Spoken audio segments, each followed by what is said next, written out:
Good afternoon and welcome to Padre's Ponderings. Rebecca's not here today, looking different. This is Mr. Doug Radford. He's the head of Harvesters International Missions. Or ministries. Ministries. Correct. But you're here today about mission stuff, right? We're all about missions. That's what we do. Well, tell Harvester, what's that about? Well, Harvesters Because International. most of these people won't have a clue. Hey, I get it. Harvesters International has been around for about 40 years now. And our mission is to spread the gospel and to meet the needs of people that God gives us opportunity to do. And we work in 10 different African and Asian countries, but we partner with local indigenous nationals, organizations. What does that mean now? Local folks. So if we're working in Kenya, we're working with Kenyan ministries there that are led by Kenyans. And of course, we have partners in each of the locations that we're working with that are ongoing partnerships. Is it all overseas? Yes, we don't have anything domestically. We're scattered through Russia, China, Pakistan, Myanmar, a couple of locations in India. Some Uganda. of those are pretty dangerous places. A few of them, a few close Yes. countries, yeah. Uganda, Rwanda, DR Congo, Kenya, South Sudan. I think I named them all. But anyway, we work alongside those local nationals there that are planting churches, providing humanitarian services. We're big into orphan care, water projects, women's empowerment programs, anti-FGM programs, just anything that gives us opportunity to bless people's lives and to connect them to Christ, to lead them to that relationship with Him. We've been working with y'all for a lot of years. I think our first efforts were with orphans in Russia. That is Isn't correct. that correct? That's exactly right. Our partner there is Hope for Life Homes in Russia. And it's a beautiful, beautiful ministry. And what they do is they are reaching orphans in far eastern Russia. They focus on getting orphans out of the governmental operated orphanages and putting them in Christian foster homes. So we have 4 homes there that the ministry operates. And then we have 32 additional homes, which are families that have been, recruited and empowered through the ministry to bring in these orphans into Christian family settings. Now, is it difficult to work with a non-Christian country? It seems like because Russia doesn't carry this flaming evangelistical kind of bent. It depends on where you're at. Yeah, I mean, we have some real challenges. Pakistan is really a challenge. India is a really difficult location, getting more difficult, as is obviously, close country like China and that kind of thing. Russia is, was sort of surprisingly open, if you will.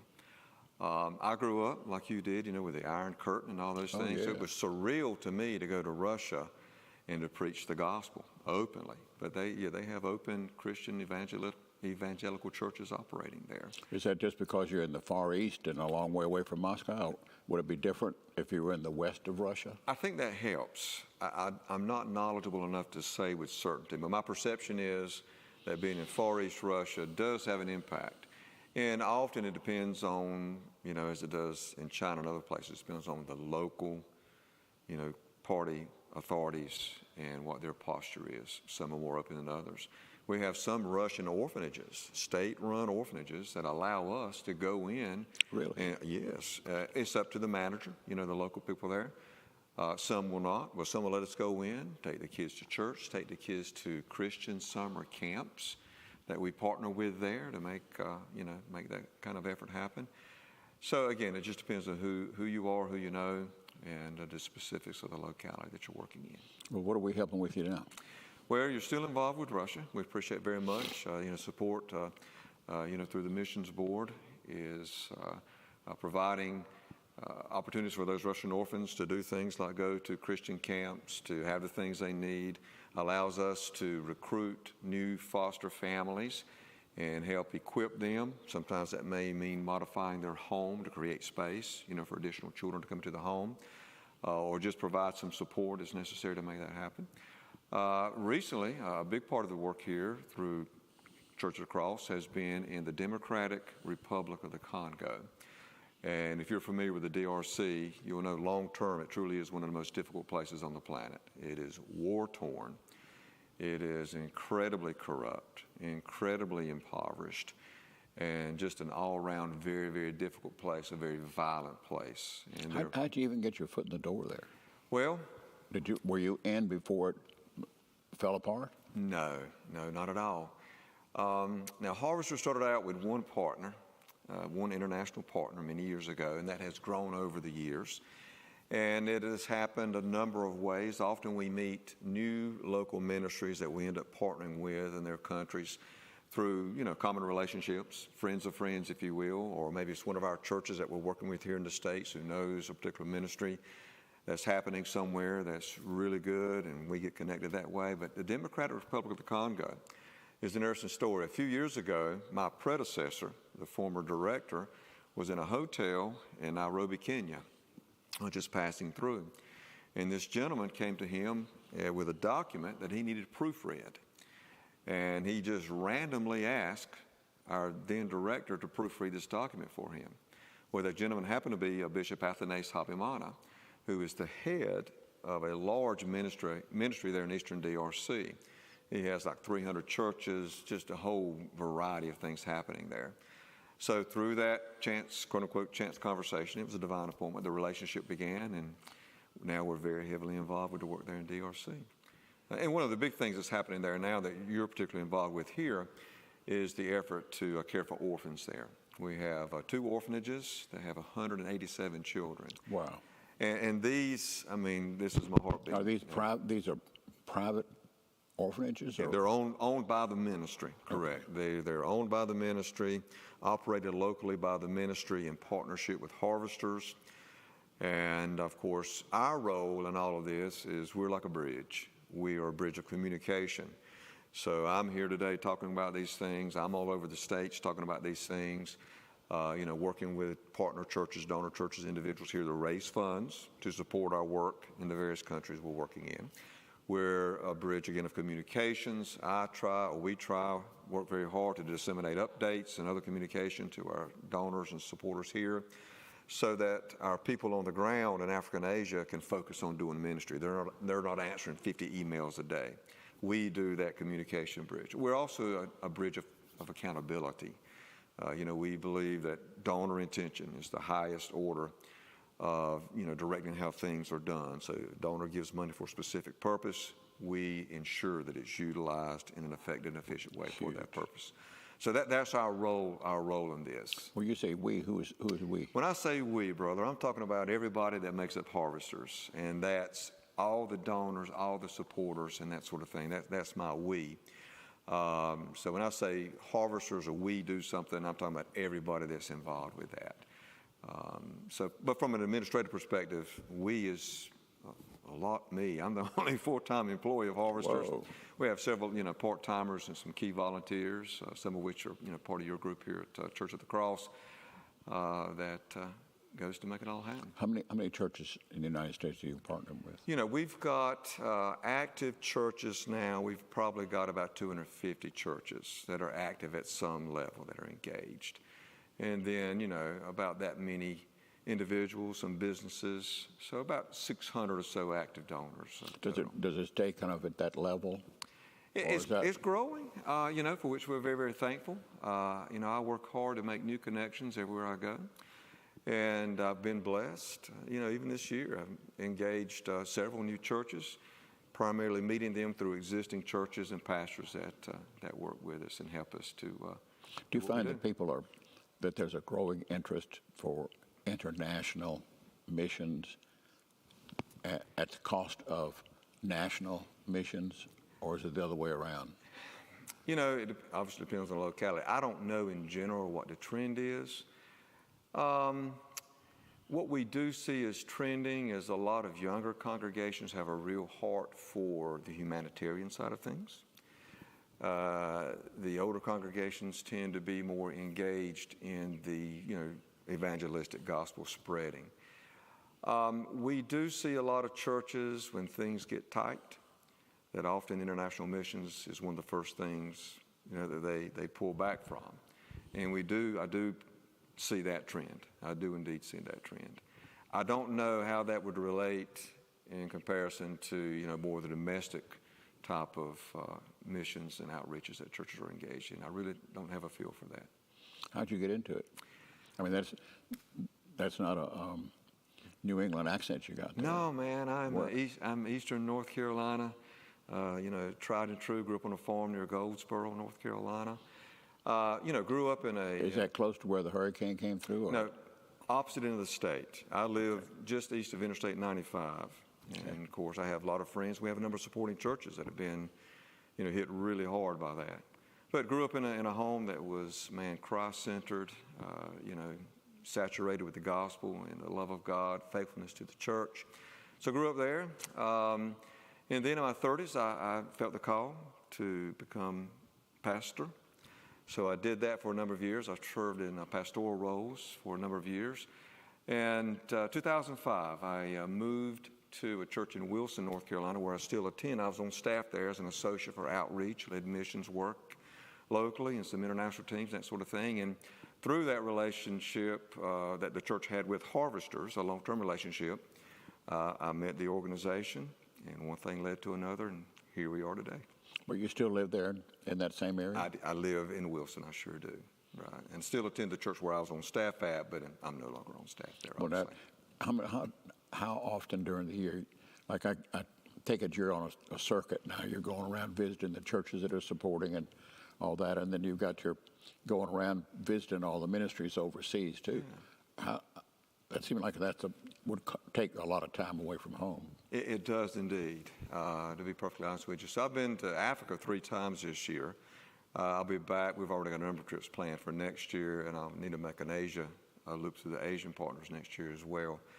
And then, so that's maybe a couple of months a year international. And then probably, 2.5 months or so a year domestically. But that's usually in 3 to 5 day, segments where I'll go and I may fly to Dallas, Texas, rent a vehicle and, do a loop around that area and then fly back home. And, this is 5 hours from home. This is a local trip for me, so this is close. What is the denominational hook is there any that Harvesters has? No, we're a non-denominational organization. It was founded by a cross-cultural missionary who spent many decades in South Africa doing missions work.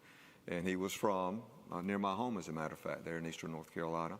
And when he came back about 40 years ago to retire here in the States, come off the field, he just really had a heart to do something for the local nationals that he had raised up, came alongside and equipped to carry on their ministry. So that was the founding. It was he and a group of businessmen who wanted to raise money to support them. And then again, it just grew to additional partners in different locations over the years. Would most of the churches that are supporting your ministry, would they be non-denominational churches? Or? No, we're very blessed with a diversity of supporting churches. Most of them are mainline Protestant churches. We have a lot of Baptist-leaning churches, if you will, that are part of it, and a few, non-denominational, and pretty much every flavor is, shall we say, is involved what we do, and again, a lot of individuals, businesses, and other people like that. What's the biggest challenge you got right now? Well, the challenges occur in every location where we're serving, and they vary different. There's the spiritual challenges where we're head-to-head with, other faiths, that give us great challenges, places like Pakistan and other places. So you're talking about other faiths, non-Christian faith, I should say. That, be that Hinduism, Buddhism, Islam, and that sort of thing, can be a great challenge in a lot of locations. One of my personal challenges is that I struggle with is seeing the incredible opportunities that exist and wanting so badly, to be able to raise the resources, raise the funds, and engage the people to take advantage of those opportunities. We certainly have challenges in the Democratic Republic of the Congo with orphan care. I mean, costs continually go up. We desire to bring in more children, and so again, there's always, quote unquote, a legitimate need there to help sustain and help to grow the ministries. And, with the economic downturn or challenges, shall we say, in our own country, it does have some impact in certain locations with giving. And so, there's a perpetual need to grow the donor base. Yeah. You understand, I'm sure. Oh, yeah. Oh, yeah. I mean, that's everywhere. That's everywhere, brother. It's not unique to us. Do y'all do anything in the Southern Hemisphere here? Or is it mostly centered? No, we're all Africa or Asia. Those countries I named a few moments ago. Those are the places that we're serving. And pretty much everything we do is through those partnerships. We don't step outside of those to engage in other opportunities. Our focus is on those. And then, opportunity abounds, as you well know. I think there's some over 8 billion people on the planet, and I see every one of them as an opportunity. But, we try to focus and serve in those places that we felt like God has led us to specifically.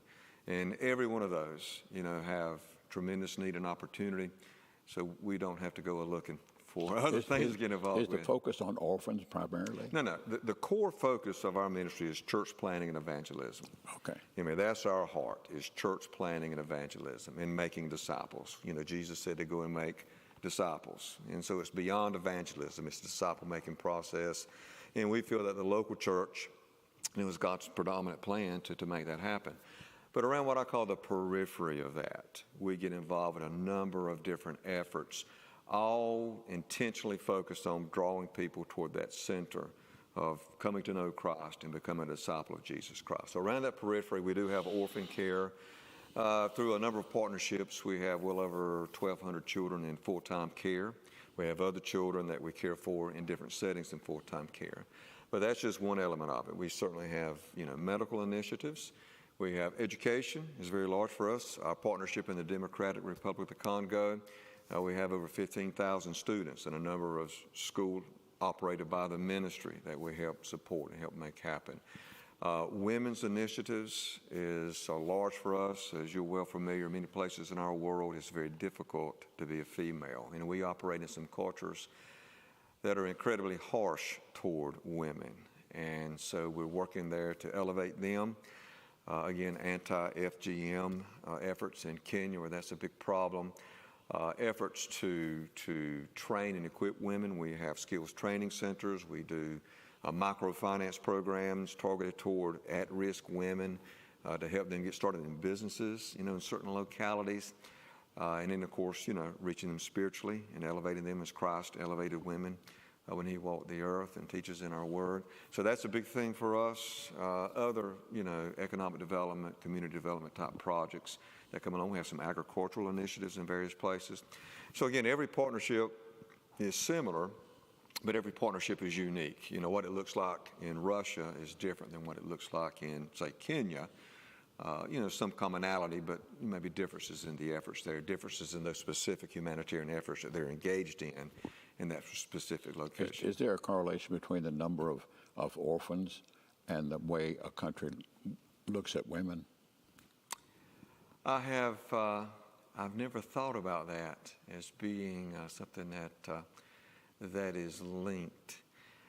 Where we see the orphans is where we see the more significant social problems. That's where I perceive the greater need for orphan care is. So, for example, the Congo is very, very violent.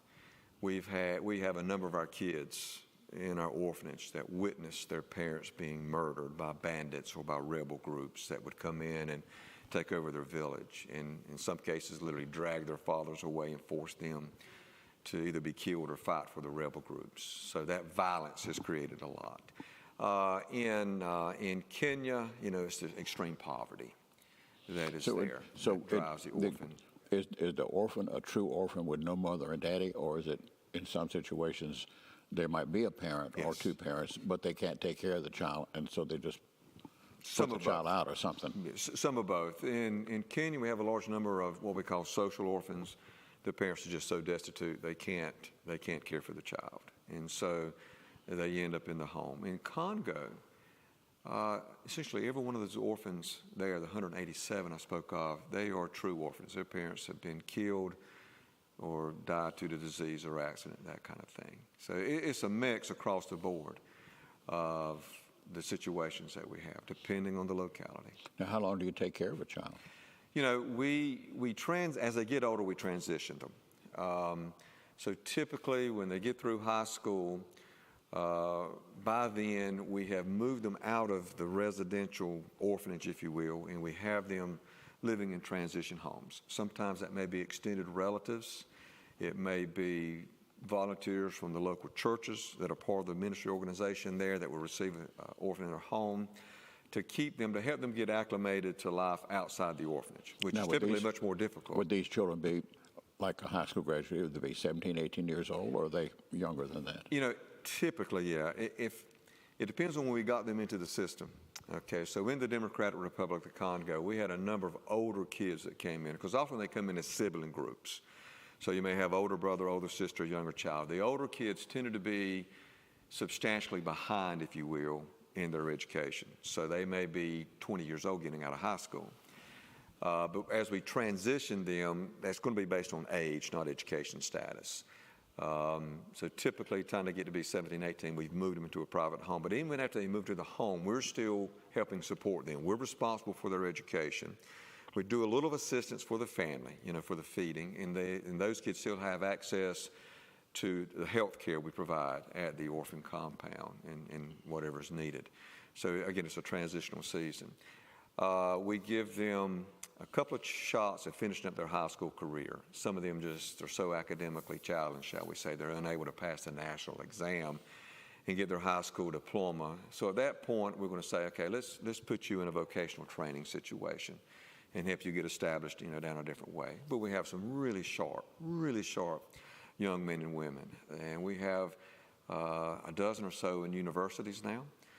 Some are studying to be counselors. We have one young lady, an amazing young lady, who has a desire to be an attorney, to advocate, you know, for those that are in abusive situations, other circumstances.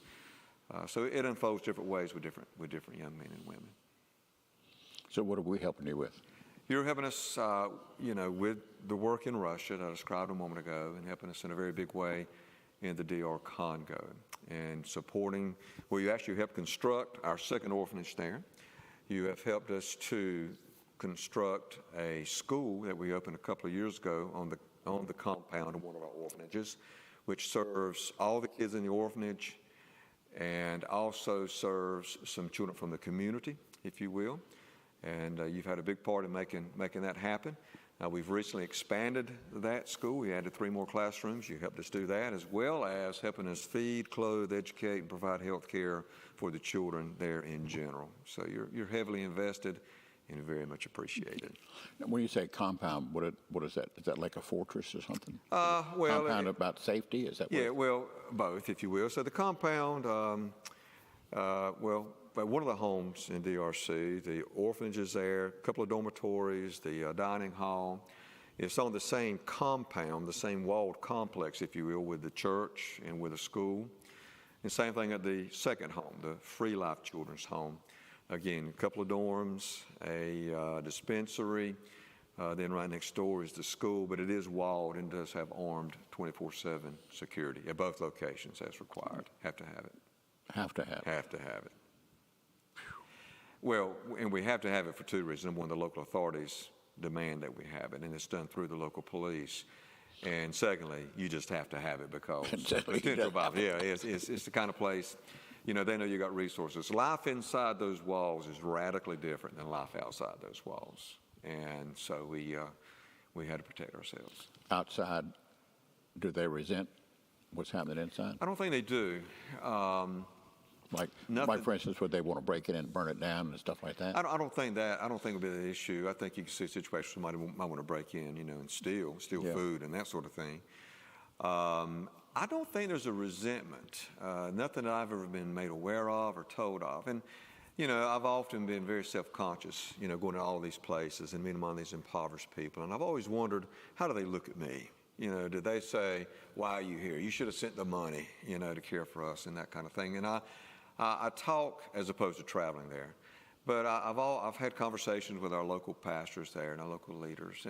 And by and large, the attitude is truly one of gratitude and appreciation.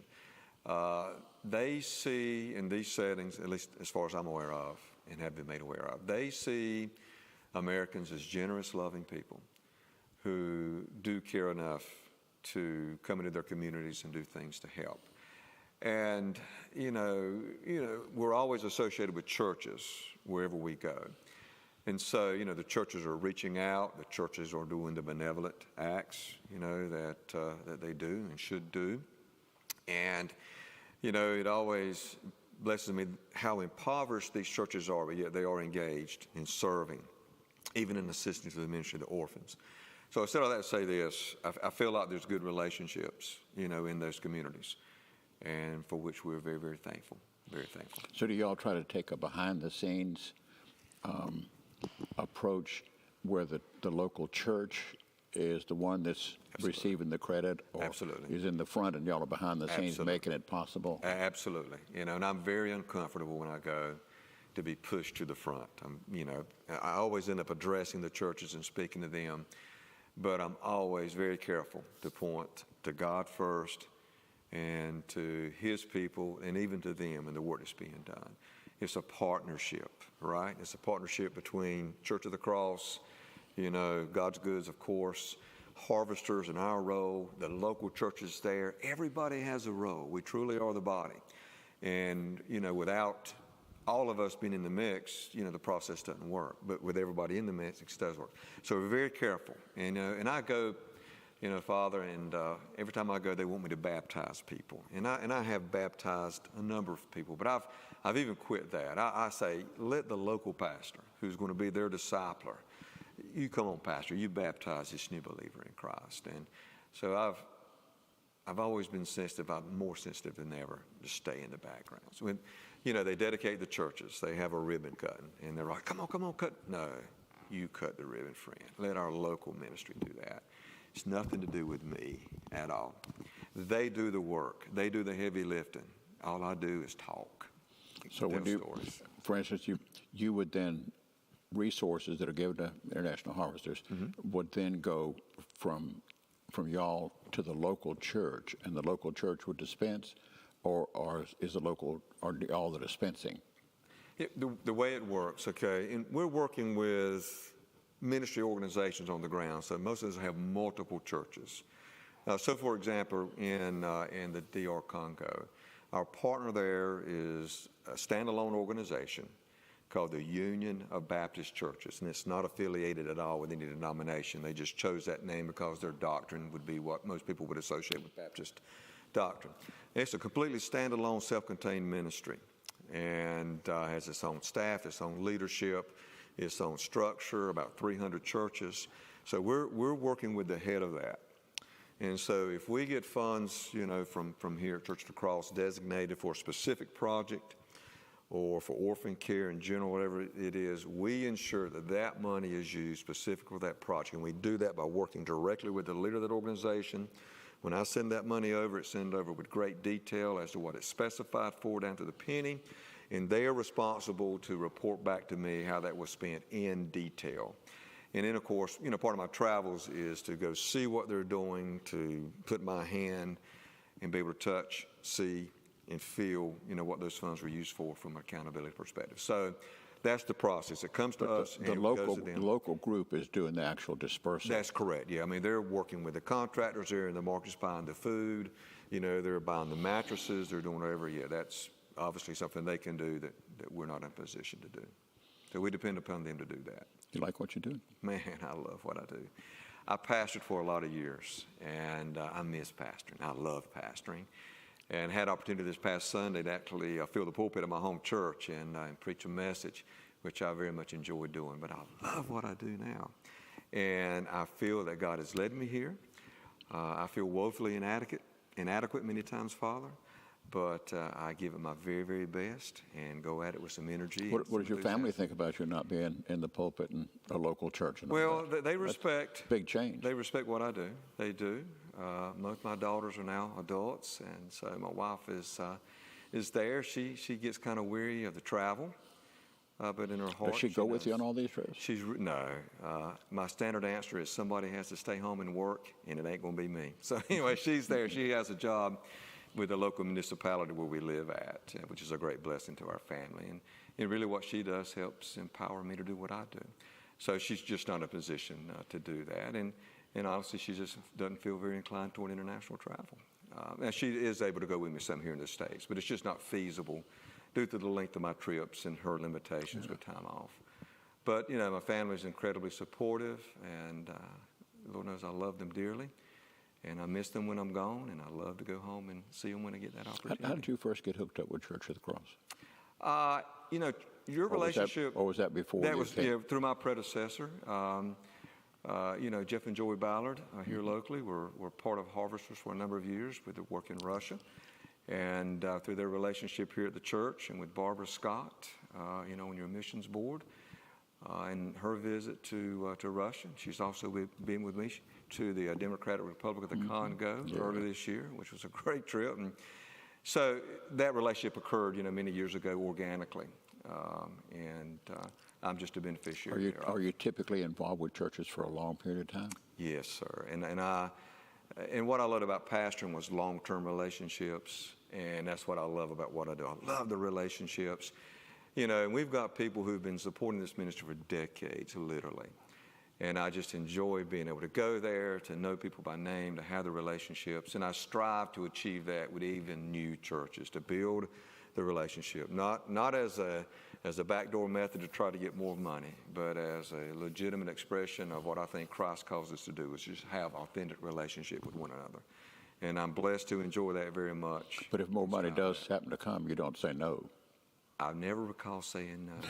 I never remember So turning if it just down. happens to, Yeah. you know, it just happens to. Yeah, but, you know, I believe this, Pastor. I believe if we are, you know, faithful to the Word, we're faithful in our relationships, and we're sincere in what we do, that other things just fall into place. The Spirit leads and guides the hearts. I believe that with all my heart. Matter of fact, I count on it every day the sun rises. Money follows ministry. I believe that, and I believe that people really want to be part of something good.